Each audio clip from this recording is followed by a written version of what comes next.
going to try something a little different this time, something I've never done before. You should all know by now I'm a huge comic book fan, and I'm a huge fan of the Netflix TV series, Marvel Netflix TV series, especially of Daredevil and Punisher. I'm really sad to be seeing them go, but this is something I've never done. I've been doing reviews of the series, but I think what I'm going to do this time is actually review it episode per episode as I watch it. So if you're interested in something like that, stick around because that's what I'm going to do right here. Watched episode 1 today, and I took some notes on it. This thing, the Punisher is back with a bang, and I have a feeling from this episode now that it's probably going to be better than the first season, which is a hard thing to accomplish with a series. Let me just say here, hold on, get my little notes here. So, dude, it was just so action-packed. Like, compared to the first season, the first episode of the first season, there was, like, hardly any action at all until the very end. This one jumped off probably about halfway through, and the action was intense, dude. It was like some, like, you know, final episodes action from last season, so I highly recommend it already. Okay, so we open, there's this waitress, and she's, like, nervously, actually, hold on. Let me back up a little bit. The episode is called Roadhouse Blues, and it opens up with, like, a bloody Frank driving a van with this girl in the front seat with him, right? And he's driving, and they run into this roadblock of these guys, and all these guys have guns, and they step out of the car, and the girl's like, what are we gonna do? And the girl Frank just pulls out the gun and mows them down, and then busts his van into reverse and, like, runs over the car that was behind him, kind of blocking him from the rear, and then that's it. Like, he mows these guys down, he hits this car, boom, Punisher credits. So the Punisher's off with a friggin' bang right away. Okay, so then we get, like, the backstory of how he ended up there. So we got, Frank's at this bar, and he's just hanging out, man, and, Shooter Jennings is performing, and, he's just at the bar, and he seems like he's kind of, like, found some peace, you know what I mean, compared to, like, how we saw him last season, how we saw him in Daredevil, like, he was just a destroyed man, and, didn't want anyone close to him, and, he's just chilling at the bar, man. He looks like he's enjoying the music. He seems really at peace. And then, like, then we got, there's this waitress walking around, and she looks, like, really nervous. She's, like, looking over her shoulder. She's all distracted and weird and shit. And Frank kind of notices that and, like, asks her, like, you alright? And she's like, why, are you following me or something? Like, why are you staring at me? And he's like, I don't know what you're talking about. So, some drunk guy starts messing with the bartender, and the bartender's name is Beth. This sparks, like, a little kind of romance between Frank and Beth, because Frank intervenes and, like, shuts this guy down who's trying to harass her, and then, like, that's it with that. It wasn't, like, a big scene or anything. Then we see this troubled waitress I was talking about, and she's, like, making a phone call, and she calls this guy, and she's like, hey, I got the stuff that we talked about, I've got these photographs, but everyone else involved is dead. You can meet me at Lola's Roadhouse. I'm in Michigan. Come meet me here, and I'll give you what you want, and you can give me the money, and that'll be it. So we don't know what's going on with that. We have no idea. We see the other end of the line. There's this guy named Sergey, and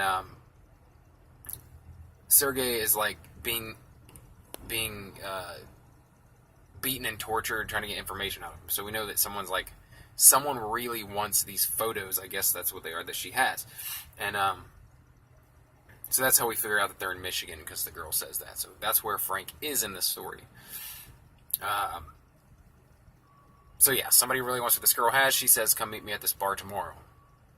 Alright, so the bartender, Beth, asks Frank out afterwards. Like, hey, let's go get a few drinks. And, you know, Frank, how he is, normally kind of like standoffish. Like, you know, I don't want to get involved, and I don't want any kind of romance or whatever. But like I said, Frank seems like he's doing well, man. He's trying to feel decent, you know. He takes her up on it. They go home. They hook up. They have a great time. He shares a lot with her. He really opens up to her and stuff. And it's kind of like, we haven't seen Frank, like, vulnerable like this. So, then we cut to the waitress, and she breaks into a motel room. It actually happens to be the same motel room that Frank is staying in. It's right next to the bar. She breaks into a vacant room and sleeps there for the night, freaking out, looking over her shoulder the whole time. So we have no idea what she has, but obviously it's a big deal. Frank gets up the next morning. He has breakfast with the woman Beth and her son, and then she's dropping him off back at the hotel, and she's like, hey, the band's playing again tonight. Why don't you drop by? And, she knows that he's a drifter and he's probably going to go on his merry way, but, she asks anyway. Well, lo and behold, Frank does show up at the bar that night. He does come. And so he's there talking to her and whatever, and he noticed some big burly mafia-type dudes come in and follow the skittish waitress to the bathroom. And two of them are women, and they follow her into the bathroom and start roughing her up, trying to get these photos or whatever it is that she has in this book bag. It turns out that it's a laptop, so I don't know. I guess there's photos on it, but Frank intervenes. Chaos fucking ensues. It's Frank Castle style fucking anarchy. Beating the shit out of he's beating the shit out of these chicks, dude. Like punching them in the face, stabbing them because they all pull out knives. It's insane. So they get out of the bathroom. There's more people waiting out in the bar area. Bar clears out, and it's just this showdown between Frank and like fucking 6 people.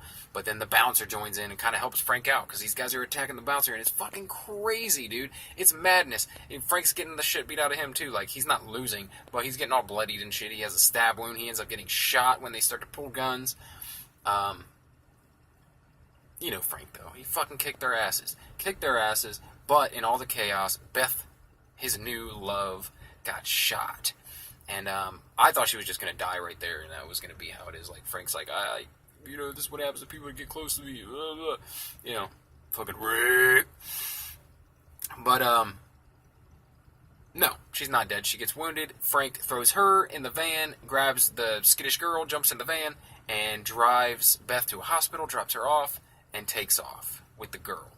And the girl keeps trying to run off and shit, go off on her own. Frank's like, no, you're sticking with me. And, so that's what's going on there. They're driving off into the distance.